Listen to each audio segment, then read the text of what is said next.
예, 한 주간 이슈가 될 문제들을 패널들의 직감으로 예측해보는 시간이죠.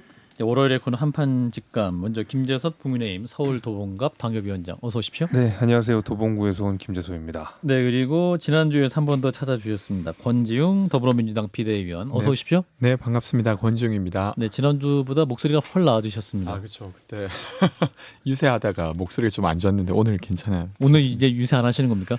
아니 하긴 했는데 저번처럼 격정적으로 하진 않았어가지고. 아, 그렇군요. 네. 일단 지방선거 사전투표율이 20.62%. 일단 지방선거는 역대 최고치다라고 나오고 있는데 이 부분 또 여야에서 어떻게 보고 계시는지 국민의힘부터? 그 이제 사전 투표 자체가 이제 문화가 돼서 그러니까 역대 최고라고 하지만 사실은 이것이 본 투표에서 더 많은 투표율을 이끌어낼 거라는 상징으로 보기는 어려울 것 같고 신호로 보기는 어려울 것 같고 그냥 전반적으로 60% 이내의 전체 투표율 중에 21%가 이미 이루어졌다. 이제 이런 개념으로 저는 보고 있고요. 근데 투표율 자체가 낮은 것은 뭐 국민의힘에게는 오히려 조금 유리한 국면일 수 있다고 생각해요. 왜냐하면은 사실은 이제 저희가 2010년대 지나고 나서 제 기억으로는 70대 투표율이 80% 이하로 떨어져 본 적은 없는 것 같거든요. 근데 대개 이제 70대 이상들 그 유권자들 가운데서는 국민의힘을 지지하시는 분들이 훨씬 더 많기 때문에 그러니까 저조한 투표율 같은 경우에는 국민의힘에게 다소 유리한 국면일 수 있겠다라는 생각은 들고 이번 선거구도 자체가 또 국민의힘한테 약간 유리한 구도 아니겠습니까? 그러면은 특히 유권자가 많은 서울 지역에서는 송영길 후보랑 오세훈 후보의 지지율 격차가 워낙 차이가 많이 나는 상황이기 때문에 민주당을 지지하시는 분들 또는 이제 송영길 후보를 지지하시는 분들이 사표 때문이라도 대거 또 그 투표장에 안 나갈 가능성이 있다. 이제 이런 것들이 반영이 돼서 저는 이제 전체 투표율은 60% 이하로 떨어질 것 같고 60 안 될 것이다. 예, 그러니까 전체적으로는 국민의힘에 조금 더 유리한 국민이 될 거고 경합 지역 같은 경우에는 그것이 크게 작용할 것 같아요. 권지웅 비대위요? 저도 사실은 본 투표율이 60%를 넘었으면 좋겠다고 희망하지만 쉽진 않아 보입니다. 60 안 된다. 그러니까 2007년도에 대선을 마치고 2008년도에 총선 때도 투표율이 되게 낮았어요. 그리고 아까 김재섭 위원께서 말씀해주신 대로 투표율이 낮아졌을 때 세대별로 같은 비율로 투표율이 낮아지는 게 아니라 사실은 60대 이상의 투표율은 거의 유지되고 어르신들은 네, 투표를 네. 무조건 20, 30대 투표율이 낮아지는 경향이 있었습니다. 이번에 월요일부터 수요일까지 그 이제 조사한 것을 보더라도 20대에서는 한 50% 정도가 적극적 투표 꼭 투표하겠다고 했고 30대에서는 60%가 그렇게 응답했는데 예. 60대 이상은 다 80% 이상이 반드시 투표하겠다 이렇게 한 상태예요. 그래서 물론 이제 최근에 국민의힘과 민주당 지지가 어떤 세대별로 딱 나눠지진 않지만 그래도 민주당 입장에서는 20, 30대가 투표하는 게 60대 분들이 투표하는 것보다는 좀 더 유리하다고 볼 수 있습니다. 그래서 그런 측면에서도 투표율이 높았으면 좋겠지만 어떻게 될지는 좀 지켜봐야 되지 않을까 싶습니다. 예, 자연스럽게 첫 번째 주제로 갔어요. 2.9.1 지방선거 투표율 60% 넘길까 전망인데 그럼 두 분 다 못 넘을 것 같다는 전망을 조심스럽게 하시는 거죠. 신 작가님. 그럴 것 같아요. 비교를 해보게 되면 안 될 것 같아요. 네. 예. 지난번에 이제 20.1%일 때 60%였지 않습니까? 예, 그런데 네, 네. 이번에는 지금 사전 선거라는 게 일상화가 된 상태에서 20%라는 거예요. 라고 한다면은 60%보다 상당히 미달하지 않을까. 그 다음에 뭐랄까 이슈가 없다는 느낌이 좀 들지 않아요? 이렇게 뭔가 예를 들어가지고 뭐 끝났을 때는 못 끝난 다음에 뭐가 있고 이랬는데 뭐 대단한 이슈가 있는 것 같지 투표장으로 않고, 유권자를 이끌 만한 이슈가 없어 이끌 만한 보인다. 이런 이슈 같은 것들이 좀 없어 보여요. 자, 김성현 소장님. 예, 이걸 지난 7회 지방선거 4년 전에 치러진 선거에다 기준을 놓고 볼 수는 없을 것 같고요. 사전투표의 분위기가 정확히 바뀐 것은 지난 대선부터였고 지난 대선에서는 본투표 대비 한 48% 정도 그러니까 절반은 사전투표를 다 한 거라 이번에 투표율은 낮을 수밖에 없겠죠. 여러 가지로 민주당에게 유리하지 않은 구도에 대해서는 우리 권지웅 최고님께서 잘 설명해 주셔서 가름하겠습니다. 예. 자, 그러면 그 민주당이 이번 선거에서 선방했다고 보는 기준이 7석인 것 같아요. 그러니까 이게 7석이라는 게 광역 지자체장 7석 정도 보는 것 같은데, 자, 권지웅 비대위원 어떻게 보세요? 7석. 그러니까 사실은 경기, 대전, 충남 여기서 두 곳이라도 이긴다면 전 사실 지금 대선에서 패배한 다음에 민주당이 그래도 선전한 거라고 생각하고 싶습니다. 경기, 대전, 충남. 에서 두 곳이라도 이긴다면 곳이라도? 네. 아. 세종은 어떻게 되나요? 세종은 이긴다고 이긴다고 하고, 생각하고 이긴다고 있었는데 뭐 그러니까 세종도 이제 어렵습니까? 호남 셋 더하기 제주 네. 더하기 세종에서 5개를 한 상태에서 네. 대전, 충남, 경기 중에서 두 곳이라도 2개 이기면 7군데가 되네요. 네, 네. 예. 그리고 조금 저는 결과가 궁금한 지역은 강원도도 좀 궁금합니다. 그러니까 물론 이제 제가 강원도 갔을 때 여전히 민주당 딱지 떼고 뽑아줄게 이런 이야기 듣긴 했었어요. 근데 이제 김진태 후보님이랑 이광재 후보라는 이 두 후보가 섰을 때 예. 그래도 김진태 후보는 좀 아니지 않나 이런 의견들이 좀 있더라고요. 그래서 어떻게 될까 좀 궁금하긴 합니다. 예. 자, 김재섭 비대요. 그래도 전 비대요. 여론조사상 워낙 김진태 후보가 앞서고 있는 상황이라서 그게 뒤집어지진 않을 것 같고 결국 이제 17개 광역지자체 중에 국민의힘이 우세인 곳이 9곳, 그다음에 민주당이 4곳, 나머지는 경합 지역이 4곳인데 이 4곳이 지금 보면 경기, 세종, 충남, 대전 이렇게거든요. 근데 우리가 앞서서 투표율 이야기를 했었는데 경기랑 세종이 대표적으로 젊은 세대들이 많이 사는 지역이잖아요. 특히 이제 경기도도 서울에 살던 젊은이들이 많이 경기도 쪽으로 빠져나간 거라서 오히려 인구도 좀 늘고 젊은 인구도 많아졌는데 예. 세종도 마찬가지고요. 예.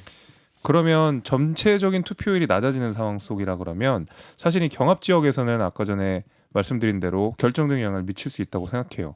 실제로 경기도 같은 경우에는 사전 투표율이 대선 때도 그랬고 지금도 그렇고 다른 지역보다 더 낮더라고요. 19% 정도가 돼가지고 경기도가 예, 경기도가 실제로 사전 투표율도 낮은 상황이고 본 투표율도 그렇게 높지 않을 거거든요. 그렇게 됐을 때 지금 초박빙 양상으로 되고 있는 김동연 후보랑 김은혜 후보 같은 경우에는 이 낮은 투표율이 결정적인 영향을 줘서 실제로 김은혜 후보한테 유리하게 흘러갈 가능성도 있고 마찬가지로 세종도 같은 이유로 국민의힘이 좀 더 유리하다고 생각이 됩니다. 근데 충남 같은 경우에는 냉정하게 아직까지 김태흠 후보가 그 한 번도 여론조사에서 제가 기억으로는 민주당 후보를 뒤집어 본 적은 없었거든요. 박빙 양상까지 양승조 갔었어도 후보에 대해서 예. 현 지사에 대해서 예, 그러니까 악재가 있었음에도 불구하고 여론조사가 뒤집어진 건 제가 못 본 것 같아요. 이런 추이를 보면은 쉽진 않겠습니다만은 그래도 경기와 세종은 그 국민의힘이 가져올 수 있지 않을까라고 내다봅니다. 경기와 세종. 네. 경기는 김은혜 후보가 우세하다고 현재까지 판단. 네. 예. 자, 진 작가님. 아니 뭐 전문가들 계신데 갑자기 오늘 전문가가 아닌 척하세요. 아니 뭐 저야 뭐 선거 전문가는 아니고 저도 전문가는 아닙니다. 선수이기 때문에. 작가님도 저는 12대 5에다 걸었거든요. 12대 5. 그러면 민주당이 한 5석 정도 가져갈 것이다. 그러면 경기, 대전, 세종, 충남 중에 2개는 어디입니까? 그러면 아니 뭐 그 중에서 하나 정도. 그 중에서 하나. 그러니까 특정하지 않고 대충 지금 현 분위기라든지 민주당 상황이라든지 이런 것들 보게 되면 승리하기는 힘들고 질 텐데 저도 좀 아프게 지지 않을까 이런 느낌이 아픈 들어요. 패배가 될 것이다. 자, 김 소장님. 저는 뭐 대부분의 분석에 동의하고요. 경기도가 지금 이제 결국 마지막 변수로 떠오르고 있다고 생각을 하는데 그러니까 이제 윤석열 정부를 지지하겠다가 50%가 넘는 상태에서 김은혜 후보에게 맡기가 불안하다라는 마음이 그래도 30년 관료한 사람이 낫지 않을까. 이게 이제 김동연 후보로 왔다 갔다 하고 있는 상황으로 보여지는데 오늘 또 이제 문제가 하나 불거졌지 않습니까? 지난번에 취업 청탁은 뭐 또 그렇다 치고 이번에는 선관위에서 민주당의 이의제기를 받아들여서 재산 신고액이 한 16억 정도 차이 난다라는 것이 맞다라고 인정이 돼서 김은혜 후보의 예, 김은혜 후보가 재산 신고를 똑바로 하지 않았다라는 것이고 이게 지금 민주당 출신의 의원 같은 경우 이걸로 지금 당선 무효형 300만 원 선고받은 전례도 있는데 이게 이제 결정적으로는 선거 당일에 이제 공고가 앞에 가서 다 붙어 있거든요. 이런 문제가 있었다라고 하는 것. 그래서 야 이거 이러다 당선 무효되는 게 아니야. 이제 이런 것들이 막판에 1, 2%라도 영향을 미치는 경우에는 김은혜 후보에게 좀 상당히 불리하게 작동하지 않을까. 그 점이 조금 저는 막판에 어떤 변수가 될지를 보고 있습니다. 그러니까 선거 공보물에 이제 1년 과정 공부했는데 2년 과정 공부한 걸로 얘기한 것도 그 당선 취소 되는 경우도 있잖아요. 그런 경우가 있는데 예, 이번 같은 경우는 뭐 워낙 재산이 많긴 하시지만 16억 정도 되면 그냥 실수로 했다. 저는 어떻게 봐도 이 액수가 김은혜 후보가 이걸 뭐 아껴야지 혹은 뭐 속여야지라고 한 것은 아니겠지만 기본적으로 경기도지사에 출마하신 분이 재산 신고가액을 이렇게까지 틀리게 적는 것은 사실은 선관 입장에서는 그냥 넘어갈 문제는 아니라고 볼 테고 유권자도 이 문제에 대해서 어떻게 막판에 판단을 할지 그래서 경기도 선거가 사실은 다른 선거보다도 굉장히 중요하잖아요. 그 결과가 어느 쪽으로 손을 들어줄지에 따라서 양당의 좀 발언권이 달라지지 않겠나 싶습니다. 예. 자, 이런 가운데 이제 가장 큰 이슈 중 하나가 지금 이틀 남겨놓고 그 이재명 선대위원장을 필두로 해서 민주당 수도권 출마자들이 꺼내든 김포공항 이전 공약입니다. 이게 막판 또 변수로 등장하고 있는데 저 권지웅 비대위원은 지금 관련 공약을 둘러싼 논쟁 어떻게 보고 계세요? 사실 최근에 비대위가 안 열렸어가지고 저도 이 이슈를 여기 계신 분들이랑 비슷한 방식으로 지금 보고 있는데, 그러니까 사실 이 이슈가 그 송영길 전 대표께서 대표인 시절부터 계속 이야기를 주장했던 부분입니다. 그래서 이번에 이제 수도권에 있는 어떤 구성원들과 같이 이걸 발표하신 건데, 사실 이제 지방선거라고 하는 게 사실 지역의 어떤 이익이 지역 간에는 그러니까 충돌할 수 있습니다. 근데 그것을 좀 조정했어야 되지 않냐라는 비판은 저는 받아야 된다고 생각하고요. 근데 제가 이제 비대위에 있어 보니까 모든 잠재된 갈등을 다 해결하기가 쉽지 않아요. 되려 이렇게 드러나면 그때서 이제 합리적 해결책을 찾기도 합니다. 그래서 되려 이것이 적절한 조치인지, 그러니까 조금 비교적 가까운 지역에 있는 인천공항과 김포공항을 합치는 게 적절한지 아닌지를 더 논의하게 되는 계기가 되지 않을까 이런. 근데 이제 문제는 이게 이제 이전 대선에서 민주당의 후보였었던 분이고 사실상 이제 차기 당대표 하실 것 같은 그런 후보의 주장과 지금 윤호중 또 비대위원장 같은 경우는 이게 당론은 아니다 또 이렇게 말씀을 하시니까 그 유권자들 입장에서는 이게 도대체 무슨 상황인가, 이게 지금 그럼 국민들은 뭘 보고 판단하고 투표를 해야 될 것인가, 이런 생각 안 하실까요? 그렇죠. 그런 부분이 저 좀 좋은 부분은 아니라고 생각해요. 민주당의 이렇게 좋은 요소는 아니라고 생각하는데, 그래도 이제 지금 당대표격인 비대위원장 입장에서는 어느 한쪽 편만 들기는 좀 어렵습니다. 사실 공론의 과정이 있었던 건 또 아니기 때문에 그렇군요. 그렇게 원론적인 답변을 했다고 봅니다. 그렇군요. 자, 김재섭 비대위원. 이게 저는 선거에 좀 영향을 줄 수 있다고 생각하는데 얼마 전에 그 박지원 비대위원장을 놓고 민주당의 많은 의원들이 비판을 계속했었고 그 비판의 핵심이 사실은 왜 선거를 앞두고 내부 갈등을 일으키냐라는 지점이었거든요. 그래서 겨우 이제 뭐 봉합이 됐는지 어쨌는지는 모르겠지만은 봉합이 된 모양새는 갖췄어요. 근데 또다시 내부 갈등이 다른 양상으로 지금 전개되고 있는 것이거든요. 그렇죠. 근데 정책으로서 서로 간에 충돌이 있는 상황이고 후보자들 가운데서 그리고 가장 핵심적인 문제는 민주당의 선거를 총괄을 해야 되는 총괄 선대위원장이 이 갈등의 핵심에 있다라는 것이죠. 그래서 다른 후보들이 오히려 여기에 대해서 반감을 사게 되는, 그러니까 선거 혼자 치르나 이거죠. 선거 총괄 선대위원장이 이제 이런 부분들이 갈등과 갈등이 끝나지 않는 양상으로 비춰져서 아마 선거에는 아주 나쁜 영향을 미칠 거라고 보고 있습니다. 그 사실은 이제 김포공항 이전 또는 뭐 폐지라고 보는 것이 적절할 것 같은데 그거의 뭐 정책적 정합성이나 합리성은 사실 저는 완전히 없다고 생각을 하고 그걸 차치하고라도 적어도 이 갈등을 보는 민주당 지지자들이나 유권자들이 여기에 대해서 굉장히 안 좋게 볼 거라는 점은 확실할 것 같아요. 진 작가님. 그러니까 총괄 선대위원장이잖아요. 그럼 이재명 후보가 그렇죠. 그렇다면 총괄적인 역할을 해야 되는데 지금 이 이슈는 자기 지역구 이슈거든요. 그래서 사실 총괄적인 부분과 충돌을 하고 있단 말이죠. 그러니까 사실은 그러니까 자기의 개인적 이익을 위해 가지고 당의 이익을 해치는 양상으로 지금 나타나고 있거든요. 이게 과연 올바른 것인가? 그리고 다른 한편으로 생각하게 되면 거기가 정말 그렇게 급한가 지금 이런 생각까지 하게 만든다는 거죠. 근데 거기다가 재미있는 거 하나가 이례적인 장면인데, 그러니까 이재명 후보가 총괄 선대위원장이라서 대개 이제 총괄 선대위원장이라고 하면 저희가 그 열세 지역이거나 경합 지역에 가서 다른 후보자들을 지지하거나 지원하는 역할들을 주로 하시거든요. 그렇죠. 그러니까 대개 총괄 선대위원장은 자기 지역에 잘 안 있고 오히려 다른 지역들에 많이 계세요.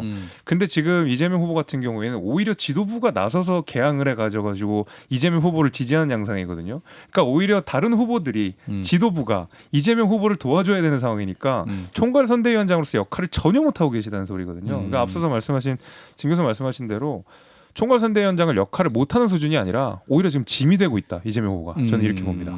자, 김성애 소장님은?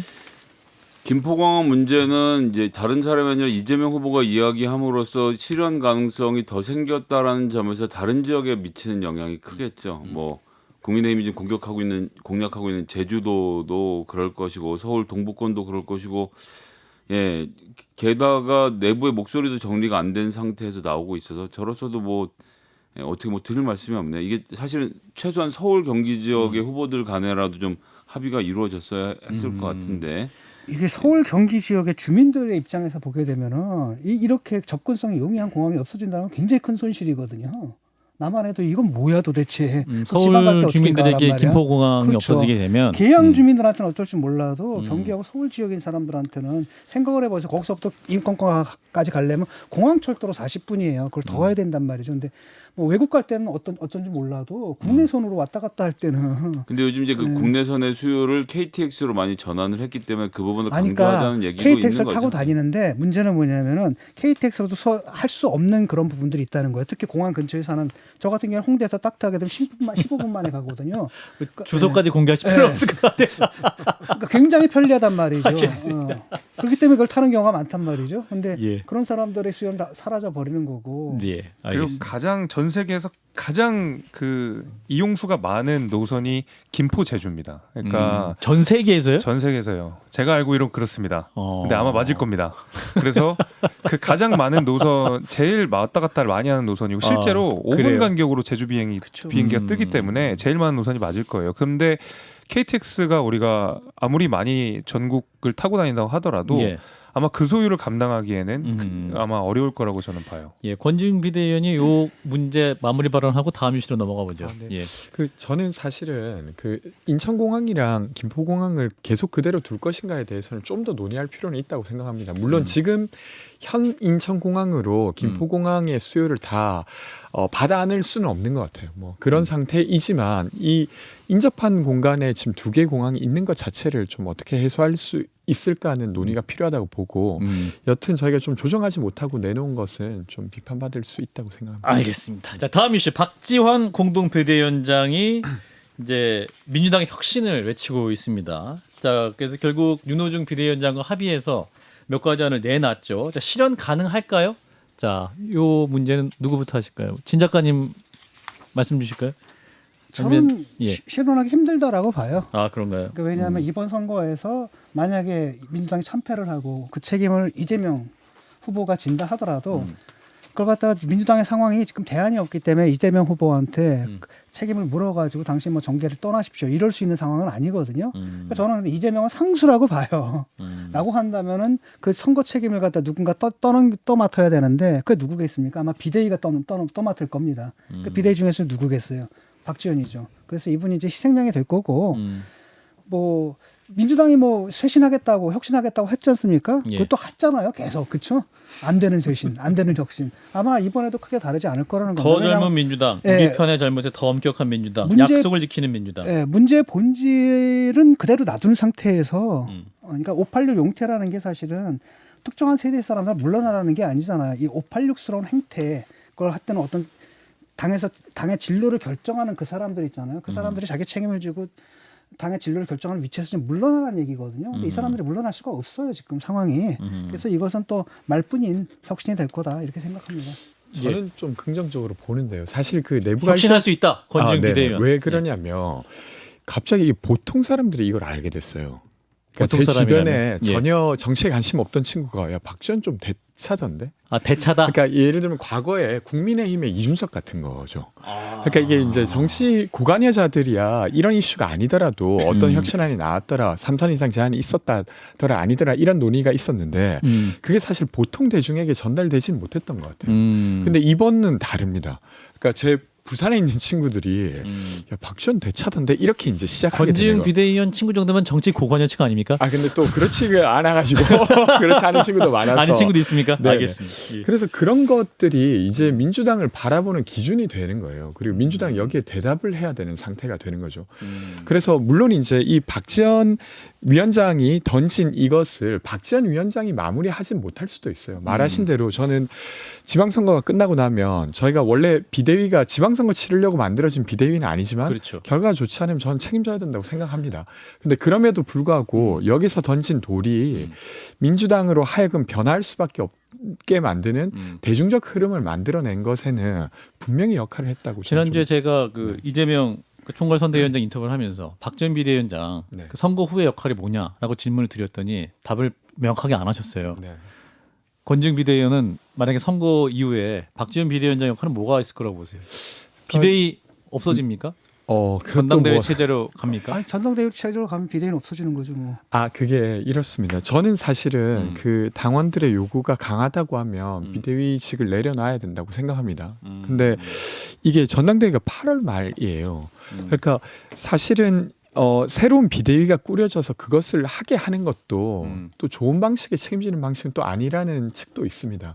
그래서 뭐 꼭 이 직을 유지하기 위해서가 아니라 그냥 8월까지는 혹은 아니면 조금 당 대회를 조금 더 당기는 쪽으로 해서 이 체제를 유지하는 게 되려 책임지는 모습일 수도 있어서 뭐 그건 좀 그 결과를 보고 선거 결과를 보고 네네. 판단할 결정 것이다. 되게 될 것 같습니다. 자, 김재섭 비대위원은 자, 민주당 혁신 실현 가능할까?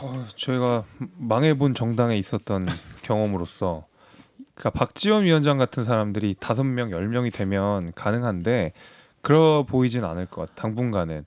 그리고 그 국민의힘이 말 그대로 뭐 부족하지만 쇄신이 된 그나마의 이유는 총선이나 지선에서 참패를 했기 때문에 그렇거든요. 그러니까 정말로 그 전에 보수 정당을 구성했던 분들이 다 2, 3선으로 물러나고 뒤로 다 물러나고 새로운 인물들이 앞으로 나오다 보니까 과거에 국민의힘 전신 정당이 저질렀던 그 구태들이 사실은 일거에 소거되는 그런 그 반사작용이 있었던 거죠. 근데 기득권이 단 한 번도 제 발로 기득권을 내려놓은 적은 없고 박지원 위원장이 아무리 쇄신의 목소리를 낸다고 하더라도 민주당의 인적 구성이 바뀌지 않는 한 사실 박지원 위원장의 외침은 그냥 허공에 떠다닐 가능성이 더 높다고 봐요. 이제 이런 분들이 3명, 5명 나와서 일관된 목소리를 내고 민주당이 예를 들면 후년에 총선에서 참패를 해서 많은 사람들이 갈려나간다. 이러면은 정말 참패를 이게 원하십니까? 저는 뭐 참패를 원한다기보다는 저희 참승리를 원하고 있기 때문에 예. 그래서 힘든 게 네. 그러니까 박지원의 목소리를 제가 그 지지하는 민주당 내 의원이 내가 해보니까 4명이에요 다. 그다음에 또 하나는 문제는 뭐냐면 그 사람이 40명이 된다 하더라도 바깥에 있는 강성 지지층 있지 않습니까? 다 박지원 쫓아내자라고 얘기를 하고 있거든요. 그다음에 이 강성 지지층들에게 이 사람들이 다 공천에 걸려있기 때문에 암소리 못해요. 이런 구조라는 거죠. 이거를 누가 혁파할 것인가? 자, 혁파할 위원 중에 하나인 김성애 소장님 말씀해 주세요. 전 뭐 일개 정치 당원의 생명을 거세요.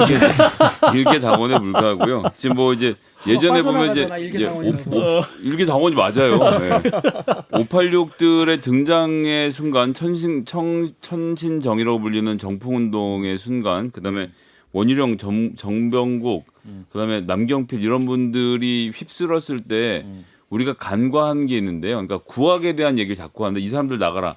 그게 아니었고요. 그러니까 나가는 사람이 집중이 됐던 게 아니라 야 너희들 같으면 정치를 새롭게 할 수 있겠구나라는 대중에게 매력을 어필했던 586, 천신정, 그다음에 남경필, 원희룡 이런 그러니까 대체 그룹이 존재할 때만 가능한 일이지 그냥 막연하게 586 나가라는 것은 정치적으로 소구력이 전 없다라고 생각을 합니다. 그 그룹들이 그 대체 세력이 될 만한 사람들 다 잘랐잖아요. 계속 잘라. 그러니까 그거 자르는 것은 그렇게 노력하겠지만 실질적으로 그런 힘을 오래 못 받을 거라고 생각하고 그 매력적인 그룹이 민주당에 먼저 등장하는 게 전 선호차가 그렇다는 말씀을 드리는 것이고 선거 이후에 박지원 비대위원장의 미래라는 거는 당연히 없죠. 비대위원장으로서 직위를 마치고 나면 정치인 박지원으로서 어떤 선택을 하고 어떤 길을 걸어가느냐는 그가 가는 길을 보아야 되는 문제고 민주당에서 배려를 해주고 무슨 혁신위원장을 시켜주고 이럴 문제는 아니라고 보는데 다만 다음번 전당대회 이것이 중요한 아젠다가 될 것입니다. 알겠습니다.